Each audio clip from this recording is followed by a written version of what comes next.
안녕하십니까. 반갑습니다. 요즘 많이 힘들게 지내시죠? 계속되는 무더운 날씨에 1년 이상 계속되고 있는 코로나. 정말 큰일입니다. 오늘 제가 유튜브 채널을 오픈했습니다. 보통 사람들의 인류국가 만들기. 어떻습니까? 이름이 너무 거창한가요?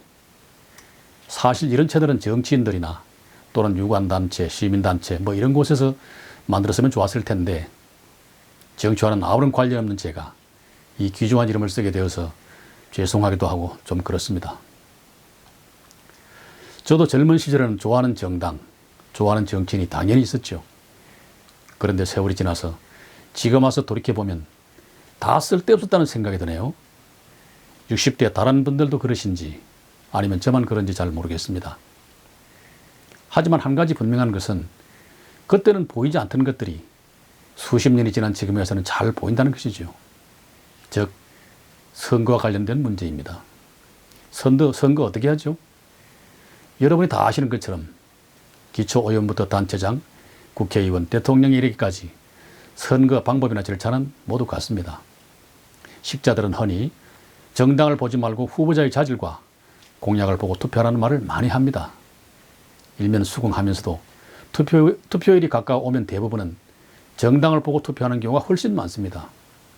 후보자의 능력과 자질, 공약이 빼곡히 적힌 책자 뭉텅이는 집에 도착하자마자 그냥 대충 보거나 아니면 쓰레기통으로 직행하는 경우도 많죠.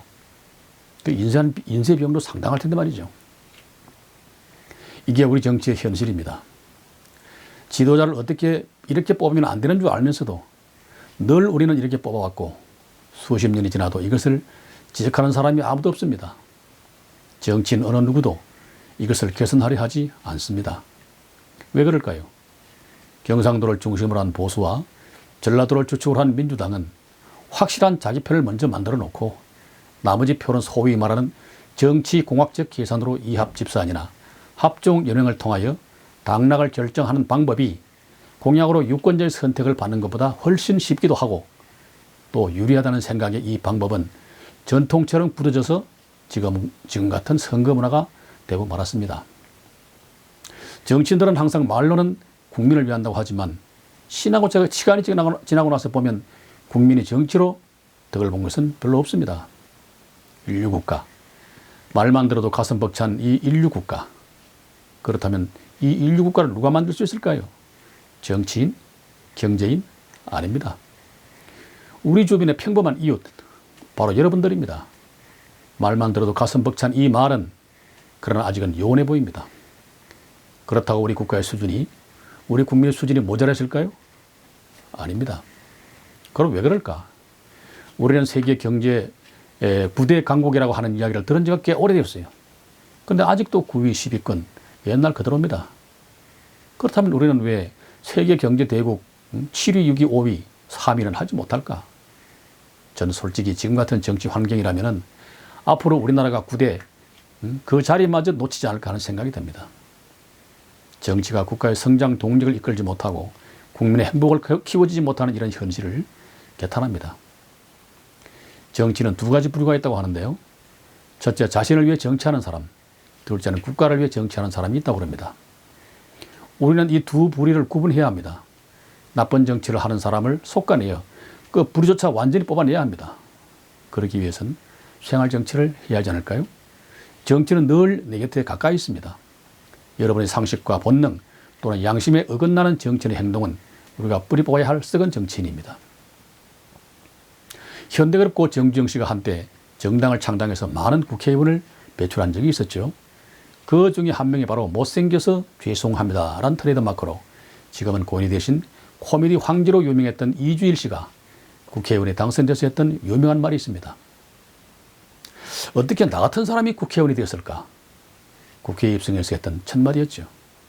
어떻게 나 같은 사람이 많이 배우지도 못하고 잘생기지도 못하고 사람들을 웃겨서 벌어먹고 사는 내가 대한민국의 앞날을 좌지우지하는 저 고고한 국회에 입성해서 어떻게 나 같은 사람이 금배지를 달았을까? 그런 방송에 나올 때마다 이 이야기를 하곤 했습니다. 그랬던 그가 4년을 국회에서 보내고 난 뒤 한 말이 무엇인지 아십니까? 어떻게 저런 사람이 국회의원이 되었을까? 역시 방송에 나올 때마다 이야기하곤 했습니다. 여러분, 이분의 말이 어떻게 들리십니까? 어떻게 저런 사람이 국회의원이 되었는지, 그렇다면 과연 지금은 그런 국회의원이 없을까요? 또한 수많은 공기업들이 능력이 모자란 이들을 단지 정권 편이라는 이유로 형설지공을 무색해 하는 낙하산 인사로 그들만의 유토피아에 있지는 않은지 잘 살펴볼 일입니다. 임기 4년 내내 법안 하나 발의하지 않는 국회의원. 어쩌다가 한 발의가 국민 행복과는 무관한 자기 편만을 위해 하는 의원. 민생은 말로 하고 공천받기에 혈안이 된 의원들. 그런 자들을 당에서 공천 주니 또 지역구에서 당선시키고. 정말로 반복의 역사입니다.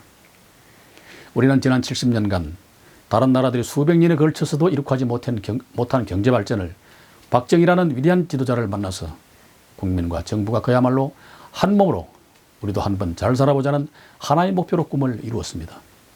앞으로 과연 이런 분을 다시 만날 수 있을까요? 그렇다면 정말로 행운이겠죠. 우리 정치사에 소위 삼김씨가 있었습니다. 김대중, 김영삼, 김종필. 자고 나면 모든 정치 뉴스에서 삼김, 삼김, 또 삼김. 솔직히 말해 그때는 아주 지겨웠습니다. 선거 때만 되면 자신들의 소원에 따라 합치고 모이고 헤어지고, 특히 김영삼, 김대중 이 두 분은 목숨을 건 투쟁으로 그 공이 남달랐지만 당시에는 정치 한멸을 느끼게 만드는 당사자이기도 했었습니다. 지금은 어떤가요? 네 편, 내 편, 선과 악, 좌파와 우파, 한편은 광화문에 모이고 한편은 서초동에 모이고, 세월이 지나도 그때나 지금이나 변치 않은 이 정치, 내 편이 아닌 놈은 모두 죽일 놈으로 치부되는 이런 정치 환경은 국가를 멍들게 하고 국민을 불행하게 하고 재앙을 불러오기에 충분하다 할 것입니다. 교묘하게 선동하고 편을 가르는 아주 못된 정치 환경을 만들어 국민을 갈라치게 하는 이런 자들은 진보나 보수할 것 없이 모조리 퇴출을 시켜야 합니다. 사회 간섭이라는 게 원래 시간이 지나면 올바른 방향으로 순화되고 질서가 잡혀 나가기 마련인데, 어째 이 정치는 시간이 지나도 전혀 개선될 기미가 보이지 않습니다. 단 한 걸음도 발전되는 게 없고 소위 말해서 맨날 쌈박질만 하고 있을까요? 아, 쌈박질이라는 순화되지 못한 말이 나왔네요. 하긴 뭐 어떤 TV에서는 정치판도 모자라 아사리 판이라는 용어도 나오더군요. 결론부터 말하자면 착하고 순하고 자신의 목표를 향해서 열심히 살아가는 보통 사람들이, 말뿐인 그들의 말을 믿었기 때문은 아닐까요? 그들의 달콤한 말에 감동해서 지역 찾고 학연 찾고 어디 신도시 개발한다는 말에 찍어주고, 이상한 요거 만들어 돈 푼다는 말에 또 찍어주고, 그것도 모자라서 군대 복무기간까지 줄여준다 해서 또 찍어주고, 지하철도 놓아주고 고속철도 놓아주고, 좋은 건 죄다 끌어서 국민을 현혹해 표만 구하는 정치판, 이제는 사라져야 합니다. 이런 것에 속아 투표한 결과가 오늘 우리 정치의 현실입니다. 고쳐야 합니다. 우리들이 제대로 투표해서 고쳐야 합니다. 감성 투표가 아니라 이성 투표를 해서 이 혼탁한 정치를 고쳐야만 합니다. 그것만이 정치가 내 편이 되고 내 가족의 편이 되고 우리들 편이 되어서 정신적으로 물질적으로 행복이 가득한 인류 국가로 갈 수 있는 디딤돌이 되어야 할 것입니다. 대한민국 헌법 제1조 2항, 대한민국의 주권은 국민에게 있고 모든 권력은 국민으로부터 나온다. 지금 바로 여야 할 것 없는 모든 정치인들이 이 준엄한 명령을 새기고 받들기를 간구합니다. 그렇다면 인류 국가는 무엇일까요? 다음 4가지 조건이 충족되어야 한다고 저는 생각합니다. 첫째는 국방이 먼저다. 그렇습니다. 어떤 경우도 국방보다 더 우선하는 것은 없습니다. 우리는 남북이 분단되었음에도 불구하고 언제나 입에 붙은 소리, 누구나 경제가 우선이라고 말합니다. 물론 경제도 중요하지만 국방력보다 우선할 수는 없습니다. 국방만 튼튼하다면 그 안에서 지지고 볶고 무슨 일을 하든 관계가 없겠지만은 국방이 허술해서 나라가 무너지면 재산이 무슨 소용이 있고 돈이 무슨 필요가 있겠습니까? 선량한 민간인 수십 수백만이 사망하고 모든 국민의 재산이 잿더미로 변한 사실을 우리가 이미 겪었고 지난 세계사에서 들었으며 또 배웠습니다. 모든 것을 우선해서 국가의 최고의 임무는 최고의 안보고 적들이 꿈에도 넘볼 수 없는 절대 강자의 국방력을 길러야 합니다. 그런데 요즘 국방부나 청와대 국가안보실이 하는 일을 보면 참 업처리 높고 걱정이 너무 많이 됩니다. 아프리카 해역으로 머나먼 길을 장기간 군을 파견 보내면서도 어떻게 백신 접종도 안 하고 보냈는지, 백신이 없었다면 그에 상응하는 조치를 취했어야 하지 않겠습니까?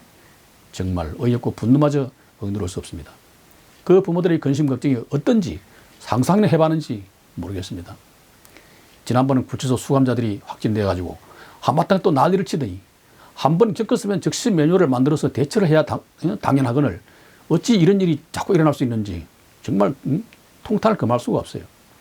한 가지를 보면 10가지를 안다고 정치인들 손길이 미치는 구석구석마다 구태하고 낡아빠진 이런 행태들이 없다고 어찌 장담합니까? 만일 지금 이 순간 전쟁이 나면 과연 우리가 이길 수 있을지 장담할 수 없어요. 혹시 군인은 군인이 죽어도 괜찮다는 생각을 가지고 있지 않은지, 행여 이런 말도 안 되는 생각을 가진 자가 있다면 그런 적입니다. 제거해야 할 존재일 뿐입니다. 군인은 국가가 위기에 나를 불렀다는 준엄함과 조국을 구하라는 5천만 우리 민족의 명령에만 기꺼이 생명을 바쳐 명예롭게 조국의 산하에 그 한 몸을 이을 수 있는 국가 그 자체인 것을 미정자들은 단 한지도 잊어서는 안 될 것입니다. 이 문제는 앞으로 집중해서 그 문제점을 한번 다뤄보도록 하겠습니다. 우리에게 국방보다 더 우선한 것은 결코 아무것도 없습니다. 둘째는 상식적인 사회입니다. 우리는 이 정권을 비롯해서 전 정권, 그 전 정권 등 거의 모든 정권에서 상식이 통하지 않는 여러 사건들을 보아왔습니다.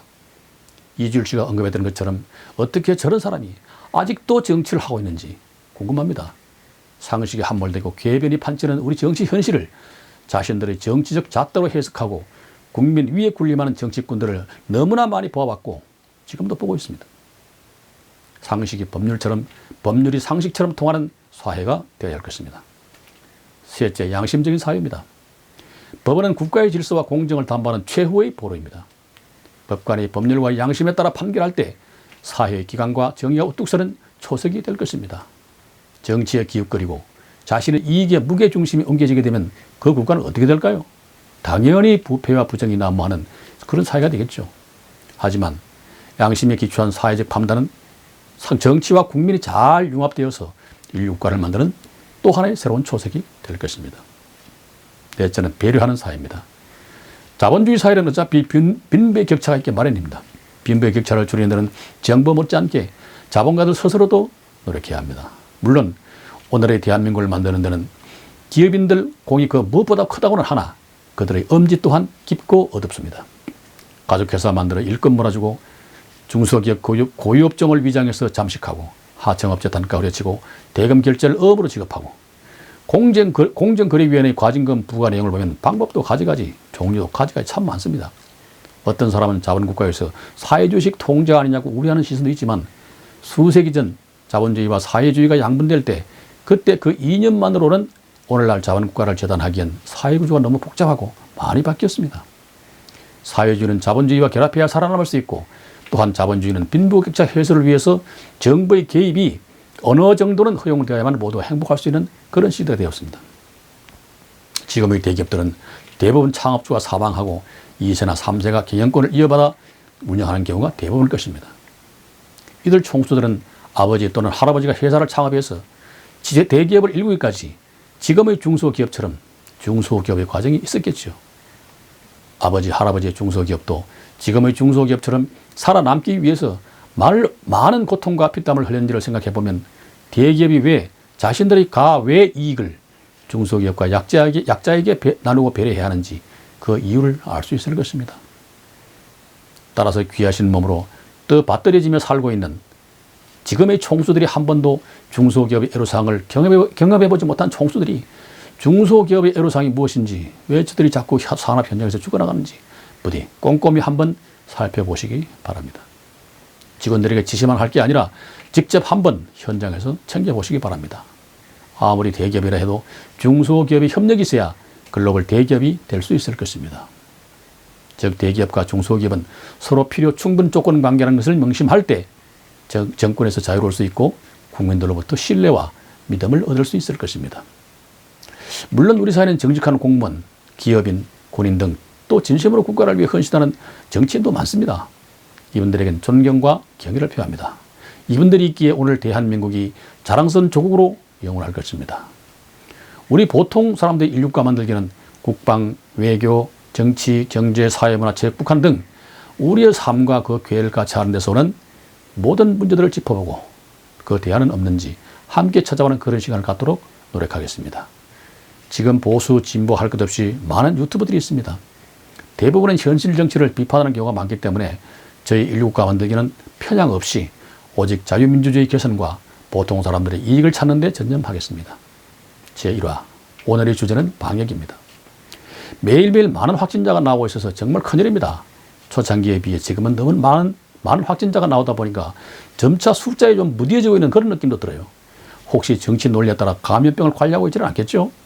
초창기 외국인 유입을 막자는 전문가 의견을 무시했고 그 후에도 조금만 환자 수가 줄어들면 K방역이라 하면서 홍보하기에 열중하고 느슨하게 방역 조치 해제를 서두르는 바람에 또다시 환자가 급증하고 이런 일이 한두 번이 아니었어요.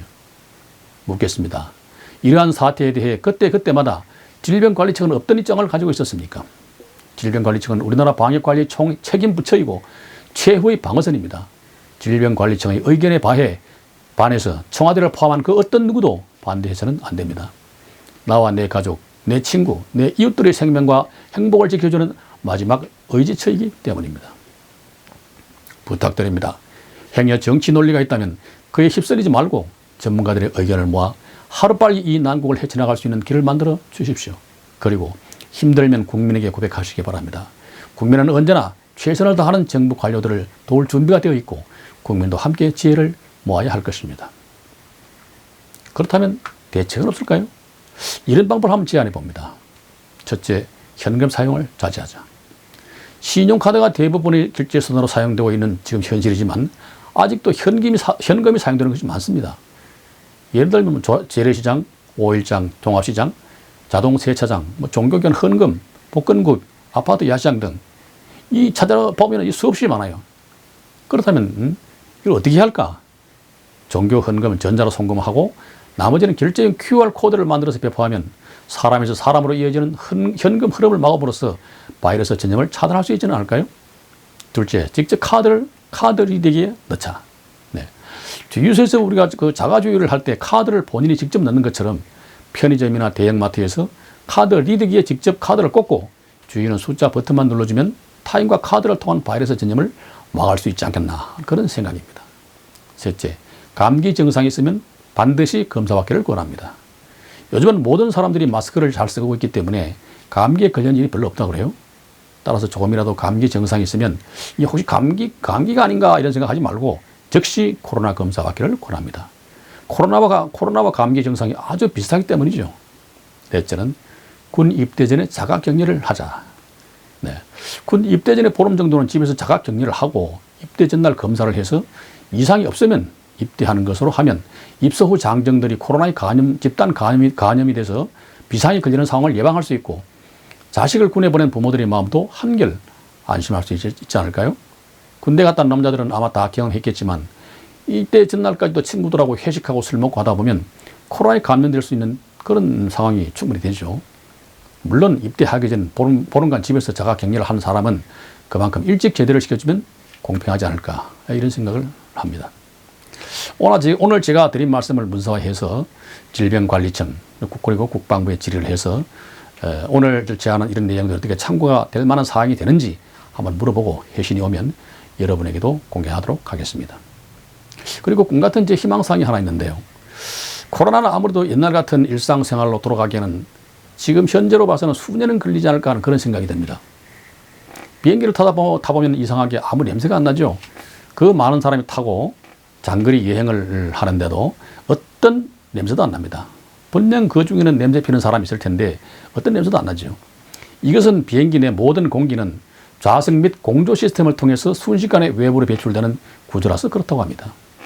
즉 옆 사람으로부터 나는 악취 등이 내 코에 도달하기 전에 밑으로 빠진다는 얘기인데요. 그렇다면 이 원리를 응용을 해서 중대형 식당 이 시스템을 설치하면 어떨까? 설치 비용은 업주와 정부가 절반씩 부담하고 그렇게 되면 이곳은 2차 백신을 접종한 사람만 출입하고 시간 제한 없이 마스크 없이 그야말로 코로나 이전으로 갈 수 있지 않을까요? 문제는 얼마나 저렴하게 개발할 수 있는가인데 비행기처럼 밑으로 공기를 뽑아내거나 또는 고깃집 연기 뽑아내는 연통처럼 위로 뽑아낸 후에 코로나균은 밖으로 배출하기 전 필터나 특수장치를 통해서 코로나를 멸균해서 배출한다면 많은 장점과 이득이 있을 수 있을 것 같습니다. 이것이 가능하다면 사람이 많이 모이는 예식장, 장례식장, 구내식당, 회사 사무실 등 사람이 하여튼 많이 모이는 모든 장소가 큰 아주 혜택을 받지 않을까 이런 생각을 하게 됩니다. 만일 성공하면 전 세계로 수출도 가능하고 대량 생산하면 코로나 지원금보다 훨씬 적지 않을까 나름 그런 생각을 한번 해봅니다. 우선은 샘플을 만들어서 테스트를 한번 해보고 장단점을 파악을 할 필요가 있겠죠. 우리의 기술이 보통이 아니니까 당분 한번 검토를 해주시면 고마울 것 같습니다. 그리고 저는 또 항상 이런 것을 느낍니다. 나이가 들어서 은퇴를 하거나 일선에서 물러난 경우 그분들은 뭘 하고 지낼까? 그냥 뭐 있겠진 않겠죠. 뭘 해도 하실 텐데 뭐 주식을 하거나 가벼운 장사를 하거나 뭐 또는 그냥 친구들을 만나고 여행하면서 뭐 그렇게 보내는 분이 거의 대부분일 것입니다. 저는 이들의 재주가 썩히기엔 너무 아깝다는 생각이 듭니다.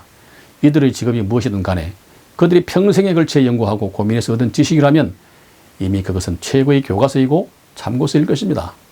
이 귀중한 평생의 자료를 그들 머릿속에 있다가 죽음과 함께 지워버린다는 것은 너무 아깝다는 생각이죠. 따라서 자신들의 경험을 기록으로 남기고 후손들이 이것들을 참고한다면 인생 설계에 많은 도움이 될 것입니다. 은퇴하신 분들이 어떤 직업을 가졌든 간에 자신들의 직업과 관련된 회고록을 공유하여 이를 전자문서화하고 또 원저자와 함께 강의나 토론을 통해서 서로 이야기하다 보면 직업 선택에도 큰 도움이 될 수 있지 않을까요? 대한민국 누구나 보고 직업 선택에 참고할 수만 있으면 참 좋겠다는 그런 생각을 했습니다. 가능할지 한번 노력해 보겠습니다. 인류국가 만들기는 회원이 목표수에 도달하면 변호사나 세무사, 공인중개사를 고정 초빙해서 여러분이 궁금해하는 것들을 함께 고민하고 해법을 찾아보는 그런 시스템도 갖추고자 합니다. 여러분의 많은 응원 부탁드립니다. 오늘 첫 방송입니다. 두서없이 말이 길어졌습니다. 서툴고 부족한 점이 많지만 여러분과 함께라면 할 수 있을 것 같습니다. 코로나 주의하시고 즐겁게 보내십시오. 이 방송은 당분간 주 1회 방송 예정입니다. 감사합니다.